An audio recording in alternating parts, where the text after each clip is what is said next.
It started at dawn in a Los Angeles taxi and wound up that night on a cliff in the middle of the Pacific. All because of a Dutchman with $50,000, a corpse in a lily pond, and an Oriental with a chauffeur who wanted a cloak made of nothing but feathers. From the pen of Raymond Chandler, outstanding author of crime fiction, comes his most famous character in The Adventures of Philip Marlowe.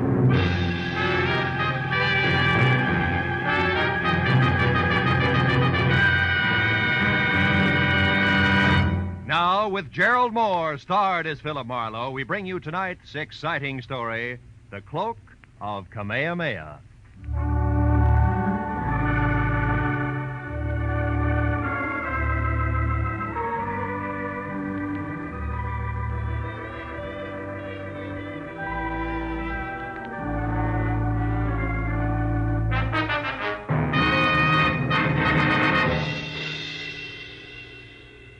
The message that a repulsively wide-awake boy who was missing a tooth front row center had delivered at 6 in the a.m. had come in two parts. The first, scrawled in black ink on a wrinkled piece of paper, said, Marlowe, get hold of a taxicab. Pose as the driver yourself, and at exactly 8 o'clock this morning, come past 8840 North Ogden Drive. Signed, Pollard Schindler. The second half made more sense. It was printed in neat letters on neat green paper, and under an engraving of Benjamin Franklin read, 100 silver dollars payable to the bearer on demand. So at exactly 8 o'clock, I was behind the wheel of a hired cab, leather jacket, peak cap, toothpick, and all, and within taxi distance of number 8840. Mr. Pollard Schindler, a round man in square clothes with haircut to match, was not late. Taxi! Are you there? Taxi, wait! Yes, sir. Cab? Of course. Why do you think I'm shouting my head off? I want to go to the municipal airport. Do you understand? The municipal airport at Inglewood. Okay. Inglewood. Municipal airport it is. Marlowe, the meter. Quick, put the flag down. Every minute I'm being watched. Oh, yeah. Watched by whom, Mr. Schindler? I do not know. Now, listen carefully, Marlowe. Later, you are to go to the Kamehameha Hotel and wait for a young lady named Lani Collier. Mm-hmm. Then, at the hour she designates, you go to her house, number 44 Diamond Head Circle, and pick up the cloak. Oh, wait a minute. Moana, Diamond Head, all those places. This hotel isn't by any chance in Hawaii, is it? Didn't I mention this in my note? No, you didn't. Nor did you mention picking up a cloak. That just proves I haven't been myself ever since yesterday when I received this anonymous letter that's postmarked Honolulu. All it says is, Kamehameha's cloak of golden feathers will bring no less than death.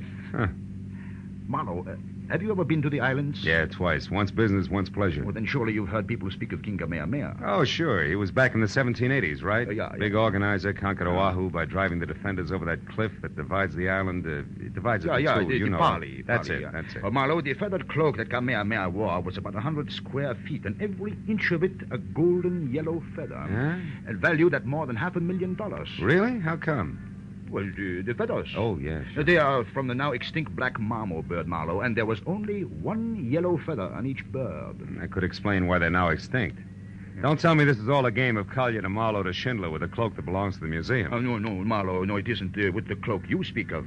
But Lani Collier has another one. Less valuable, of course. It's 1/4 the size. Oh. But it also belonged to the king. And it also is made of the priceless feathers. And is this her property to have and to hold legal-like? Yeah.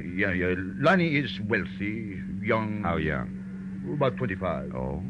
She went to a fashionable schools here in California, and as a result cares more about fun and furs from I.J. Fox than she does priceless heirlooms. So for $50,000, I have bought the cloak to resell to a New York millionaire for almost twice that sum. It's a lot of loot. Well, yes, he loves island law. Oh, it figures. Marlowe, I was right. I am still being followed. Don't look back. Just drive faster? No. Do nothing. This is exactly as I want it. Whoever it is will follow me, not you. And when I am in Honolulu, they will still follow me. Well, I take care of the business on hand, huh? Yes. There is a reservation for you on the next plane. So, after you leave me and collect your cab fare, which will be $500, you drive away. And then later, Marlowe, get back here, board your plane, and underway. And tonight, when I've got the cloak? Take it back to your hotel room at the Kamehameha and sit on it hard. Mm-hmm. Because unless I am a complete success as a decoy, you will have your share of trouble, too, I'm sure. But, Marlowe, from which specific direction it will come, I do not know.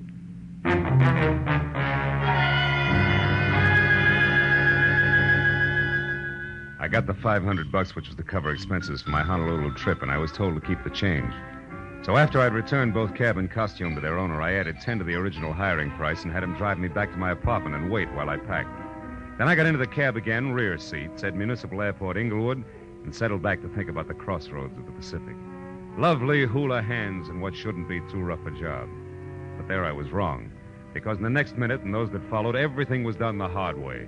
First, we ran out of gas, then got tied up in a traffic jam, and after that got stopped for speeding. All of which added up to me at the airport just in time to watch my plane take off without me.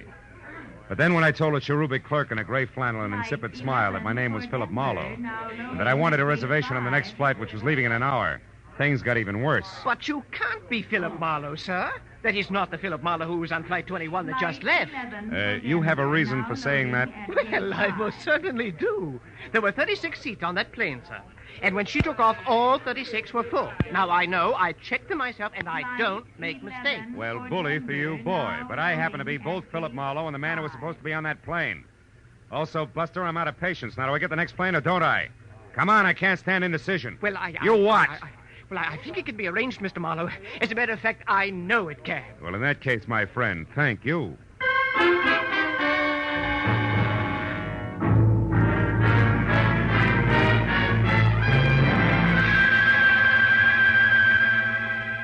When we took off, my frame of mind left me ready and waiting for at least a crack up at sea. But an hour later, the last of California had slipped over the horizon, and there was only clear sky ahead. I began to relax. My mind drifted pleasantly. The flavor of the lime lifesaver in my mouth made me think of tall, wondrous, frosted Hawaiian punches. And the sinuous grace of lovely hula hands. But I opened my eyes again. Diamond Head was in front of us, and majestic in the red glow of the evening sun. It gave all of the lush Moana Valley I could see the texture of thick velvet. We landed like the airport was made of marshmallows. And a half hour later, I was in the lobby of the Halemoana Hotel. It was cushioned rattan and Filipino mahogany over cool tile. And everywhere, laughing, sunburned faces wearing bright splashes of color. So, smiling both inside and out, I walked briskly to the reservation desk and told a good-looking Hawaiian in white flannel that I was Philip Marlowe. But at his reply, I stopped smiling, both inside and out. But, sir, your reservation was taken 2 hours ago. There must be some mistake. I doubt it. But you are Philip Marlowe of Los Angeles, sir? That's right, and I've been through this before today because of what I thought was an error due to... Due to what, sir? Nothing. No, I'll talk to you later.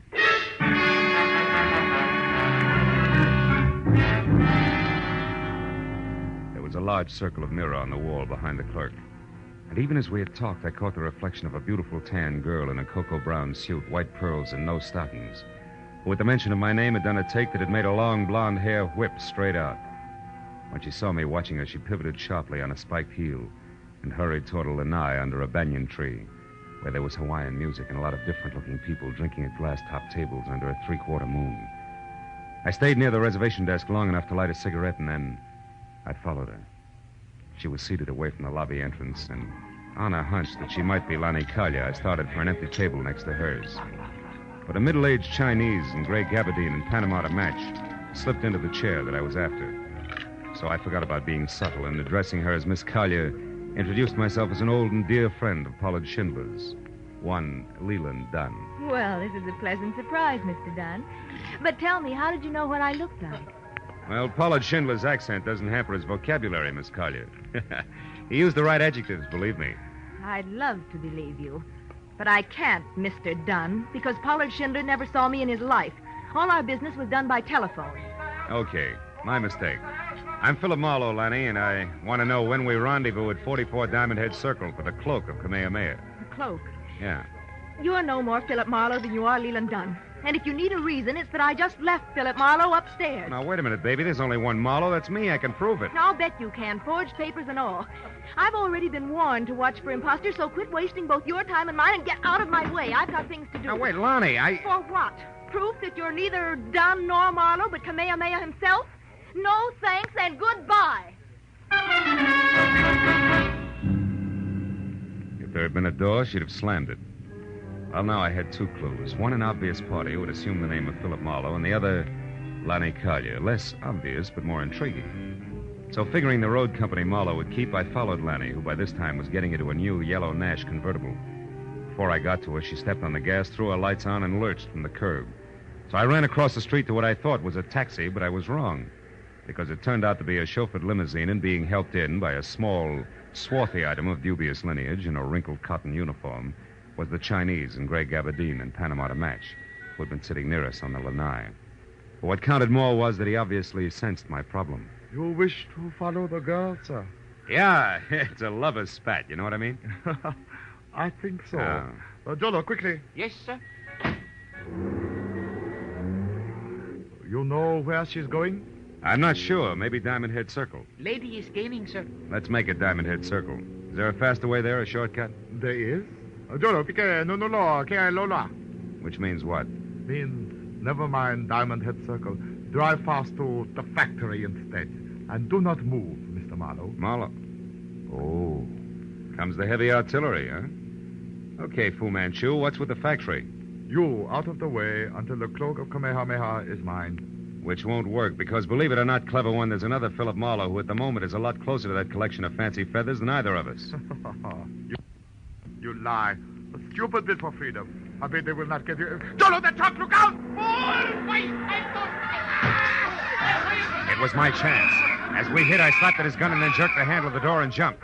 When I got to my feet, I was on the sidewalk and bruised, but better off than China Boy, who was draped over the back of the front seat and shouting dirty words in a half a dozen Oriental dialects at both Jolo and the driver of the pineapple truck that had sideswiped us. A crowd that included a towering Hawaiian policeman who promptly told mine host to shut up. Gathered in a hurry, so I ran for a taxi. Gave the driver $10, the address I wanted, and took off.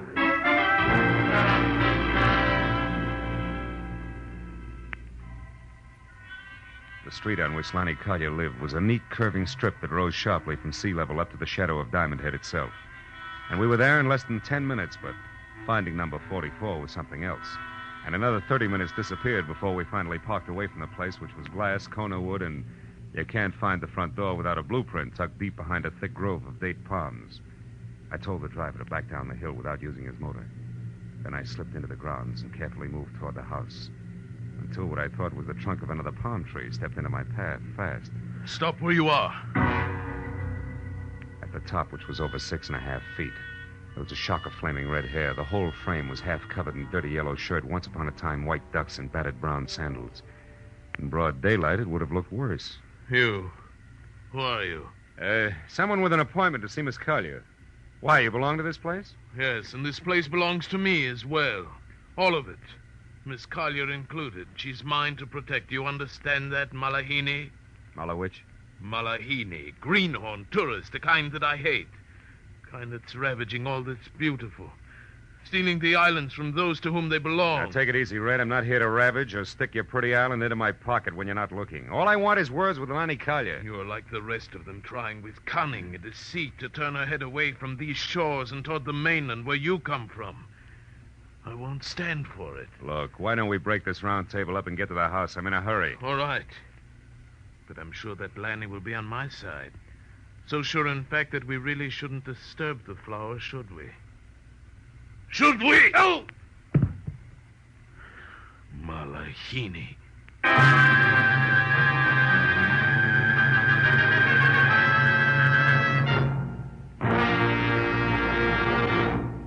In just a moment, the second act of Philip Marlowe. But first, if mystery and detection are your dish, don't forget you can get more of the same over CBS. Tomorrow, for instance, is the day when two unique and widely differing sleuths make their weekly appearance. One is that well-known character, Sam Spade, Dashiell Hammett's hard-boiled private eye. The other sleuth, whose adventures are yours every Sunday, is Danny Clover, an old hand on that gaudy street called Broadway. Broadway is my beat, says Danny Clover, and it's a beat where anything can happen.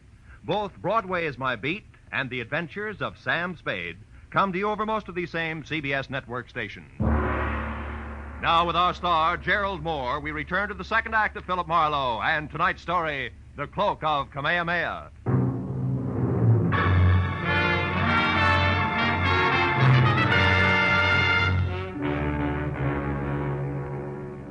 The red-headed lunatic with a slow, soft voice and fast, hard fist took me by surprise, and I wound up flat on my back. before I realized he'd so much as moved. By the time I got to my feet and took after him, he was sprinting for a bamboo thicket and had a 30-yard lead, which was all he needed to lose me completely. When I finally untangled myself from the jungle, I came out on the road. But then I heard a motor behind me, so I dove for the underbrush again just as a heavy car roared by. I'd seen it before. In fact, I'd been in it. It was the limousine that belonged to the Chinaman. The back seat was empty, but the half-caste chauffeur, Jolo, who was crouched behind the wheel, drove out of sight like his life depended on it. As I walked back toward the house, I saw that a door was standing open and spilling a shaft of yellow light across the dark grounds. I started up the walk when it came. Then a second later, Lenny Collier burst into the path of light and ran for the open door. I went after her, caught her by one arm, and spun her around. No, let me go. What happened? Why'd you scream, Lenny? It was back there in the pond. Yeah? I heard a noise, and when I came outside, I found him. Found who? Come on, show me. I talked to him just a few minutes ago. I gave him the cloak. Yeah? Now it's gone, and he's dead with a knife in his back. What? There. Look, there in the water. Oh, brother. Who is it, Lenny? Do you know him? Yes. That's Philip Marlowe. Skin on my neck crawled as Lenny tagged the thing in the lily pond with my name. He was face down in the shallow water in 3 inches of crooked steel, and the ugly carved handle of a kris stuck straight up between his shoulder blades. Somebody had made a very grim mistake. But it took 5 minutes of argument and a thorough checking of all the credentials I carried to convince the badly frightened Lonnie. I dragged the body out of the water and up onto the grass. And then I went through his pockets. What did you find? A card. Oh? Yeah. From the Hawaiian Island Art Products Company, Limited. Number 12 Harbor Street. Mean anything? No, I've never heard of it. Oh, what's that on the back? Flight number and departure time of the plane I was supposed to take out of Los Angeles. Whoever he is, he's been one jump ahead of me all the time. Right up to your lily pond here. Was anyone with him when you gave him the cloak, a half-caste, and the chauffeur's uniform, for instance? No, he was alone. I gave him the cloak just as Schindler had instructed me to, and... Listen, Lonnie. There was a down-at-the-heel redhead here just before you came out. He claimed to be a friend of yours. Oh, that was Lawrence Cochran, the poet. That guy's a poet? Yes. At least he was going to be. He wrote one great poem years ago about 2 lovers who leaped to death over the Polly. Oh. To keep from being separated, and their souls turned into birds. It's still very popular here on the island. Mm-hmm. What happened then? Then he got the habit of drowning himself in gin. Now the natives call him Papuli, the crazy one. That's closer. Oh, he's always hanging around. I suppose he still believes he's in love with me. He's not so crazy. My mother wanted me to marry him at one time. Now that she's dead, he thinks he should look after me. Okay, Lonnie, let him keep thinking so. What do you mean? Well, I mean you can use a good watchdog right now. So when Cochran comes back, you make him park on your doorstep, and you stay inside and be careful. With guys named Philip Marlowe getting knives in their backs, I've got a few things to do myself, but fast. I'd like to borrow that souped-up convertible of yours, Oh, where are you going? Number 12 Harbor Street, and the Hawaiian Island Art Products Company, Limited.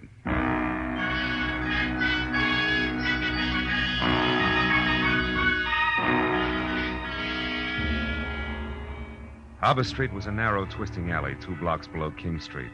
A kind of social sargasso where the derelicts of the Pacific quietly foundered in dives built into the damp crevices between warehouses. However, number 12 turned out to be practically a blank wall. There was one small window high up, a door with a heavy iron grill over the glass, on which Hawaiian Island Art Products Limited, I.K. Lee, President, was painted in small black letters, and a thin passageway blocked by an iron gate at the side of the building. A light burned inside, but the door was locked. So after I'd ruined my shoe shine and skinned all my knuckles, I managed to climb over the gate and edge down the passageway to the rear, where I could hear water running. There was a marble fountain playing in the center of a walled garden as oriental as the Forbidden City. I eased across its rigid daintiness to an open door, peeked in, and then reached for my gun because sitting inside at his sleek white mahogany desk was the Chinaman in the gray Panama. Well. This is a somewhat unexpected turn of events. Please, be careful with that gun, won't you? You be careful, Lee, and you won't have to worry about the gun. Now, tell me something. Why'd you break your neck to get Kamehameha's cloak, anyway? You know what'll happen if you ever try to sell it? Oh, my good man. I can sell that cloak every day for the rest of my life. A few feathers at a time. Yeah? The world must be full of feather collectors, huh? But it is. I manufacture the beautiful feather lace islanders wear on their hats. And while the bird is extinct, the desire for its gleaming feathers is not. 1 or 2 golden mammo feathers in each lay, and instead of a mere $100 apiece, I can get double that, triple that.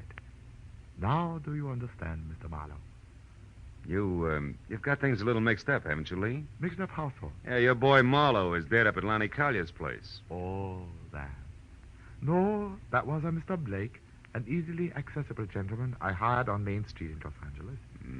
He only pretended to be you, for obvious reasons. To intercept the feather cloak, huh? Oh, yes. I've known all about Pollard Schindler's plans since their inception. I followed every move he made. In fact, it was I who caused all your trouble on the way to the airport this morning, by means of a bribe to your driver. Yeah. Aren't you the one? Yes. Too bad you won't be able to keep your nest lined with Kamehameha's bathrobe after all, Lee. Because I'm going to walk out of here with it, or big chunks of your puss, now name it. The cloak now. Oh, I'm to gather from this you don't have it, Marlowe. Shrewd observation. And that Schindler, as I suspected, has tricked us You're both. stalling, Lee. I'm warning you. Start talking. Oh, that's all I wanted to find out. Go ahead, Jolo. That is judo, Mr. Marlowe. Almost like magic, isn't it? Jolo can break your back if I tell him to, Marlowe. So you behave. Schindler has the cloak, no doubt about it. So I must find him at once with no interference from you. So, Jolo, you have his gun. Yes? Lock him inside. Keep Marlowe until I call. I may need him later. From something the half-caste had done to my spine. With the edge of his hand, my legs were paralyzed. I felt like the practice dummy in a school for chiropractors. Oh, every joint in my body ached when I moved. So I didn't move until the feeling oozed back into my legs. And then I wobbled to my feet and looked around. There was the small high window I'd seen from the street. A heavy chair, a desk with a lamp, and something like a picture framed in bamboo on the wall. I glanced at it and then I looked back. And kept looking hard for a long, long time until I finally realized what it meant. The answer to the whole thing was contained in that bamboo frame. I had to get out and get out fast. I unplugged the lamp, plastered my back against the wall next to the door, and tapped on the lampshade to intrigue Jolo into coming in. It worked. When the knob turned slowly, I threw the lamp up at the window. A crash brought the door open with a jerk, and Jolo stepped in with my gun in his hand. What is going on here, Mr. Where are you? Answer! Right here, Jolo! Come on, get up. I've got some magic to show you now. A trick I learned in Kansas called a haymaker.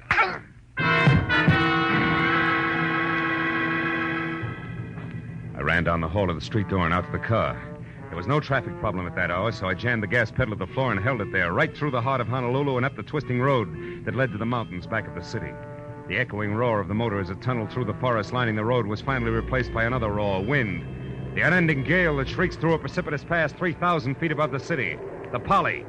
I swung the car to the side of the road and ran the rest of the way out to where the rocks rose to a knife edge that dropped a sheer 1,000 feet to the valley floor. Then I spotted them. Lanny lying stunned at the cliff's edge, and standing over her, his red hair ripped by the wind, was the mad island poet drunk as a lord. And flapping around his shoulders like a pair of huge gold wings was the cloak of Kamehameha. Oh, don't weep, my love. I offer you the freedom of the birds. Come, Lonnie. No, let me go, Lawrence. You're mad. No, Lonnie, you're the mad one to think you could sell your treasures and leave the island. Your destiny is here. No, stop it, you murderous lunatic. I tried to warn Schindler, but the fool kept on, so I killed his courier, the man you gave the cloak to. I'd kill 1,000 times to keep you here with me. You belong to the islands, Lonnie, like this cloak, and I do. We must never leave. Come, it'll all be over soon, and our souls will turn to birds and live forever in this paradise. No, stop it. Cochran, stop! Marlowe, help me. Stay back, Marlowe, don't interfere. Lonnie! Lonnie!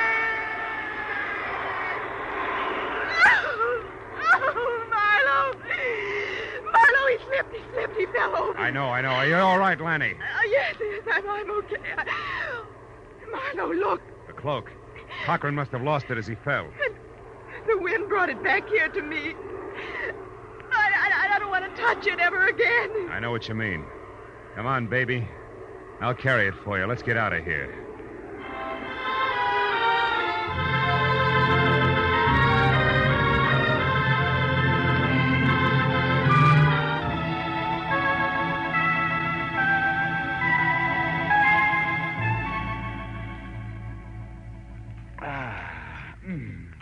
There's nothing like ham and eggs and good black coffee in the morning, son, to make one forget an ugly night. Right, my friends? Absolutely right, Mr. Schindler. More coffee, Phil? Thanks, Lonnie. So Lee was picked up by the Honolulu police, Yeah, huh? sure. I had it all set up. He'll spend some time in prison. And that Cholo, too. Oh, by the way, he was still unconscious when we got to him. What in the world did you hit him with, Marlowe? Enthusiasm, mostly. That's when you got away and came up to the Polly. Yeah. But, Phil, how did you know it was Lawrence and where he'd be? Well, it all tied in with that one popular poem Cochran had written, Lonnie. That anonymous letter you got in Los Angeles, Mr. Schindler, was a line from that poem. Kamehameha's cloak of golden feathers. Will bring no less than death. That's it. How did you find that out, Marlowe? Well, when I was locked up in Lee's factory, I saw a full copy of that poem on the wall in a little bamboo frame. Oh? When I came to the line you just quoted, it stuck out like it was printed in neon. That pegged Cochran as the killer. Once I had that, I tried to look at things from his angle. He was a murderer, sure to be caught, desperately in love, insanely possessive of everything he thought belonged here in the islands. Yeah. And he was an unbalanced lush as well. So the rest of it figured, that's all. And when he was cornered, he went back to the one important thing he'd ever done. Exactly, baby. He was lost.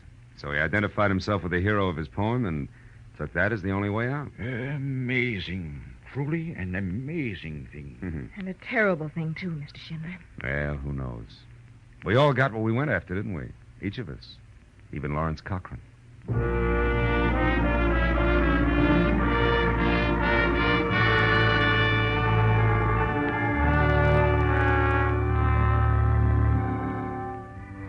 After Schindler left to catch a plane for the mainland, and Lonnie said aloha and left to get ready for our date, I sat on the lanai of the hotel and watched the sweep of the Pacific from Diamond Head to the hills across the harbor. From the white sands of Waikiki, the green shallows over the reef, to the purple depths beyond.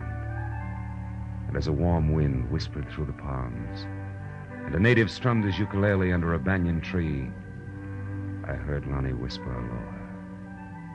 Aloha. What does aloha really mean?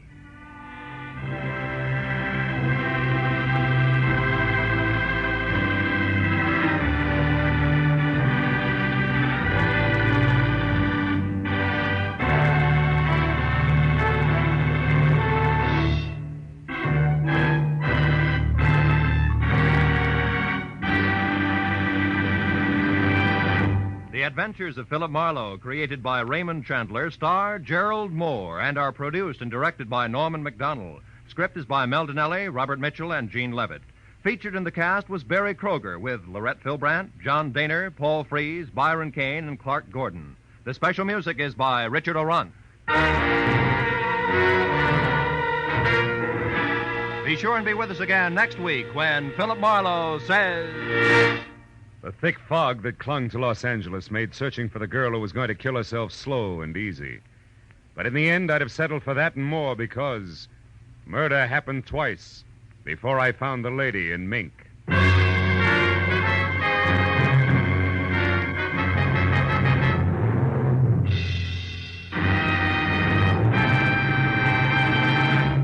$52,000. A nice pocketful of change to have around, isn't it? Well, the chance to win it comes your way again just a little later tonight when CBS's giant one-hour quiz show, Sing It Again, comes to you over most of these same stations. This is Roy Rowan speaking. Now, stay tuned for Gangbusters, which follows immediately over most of these same stations.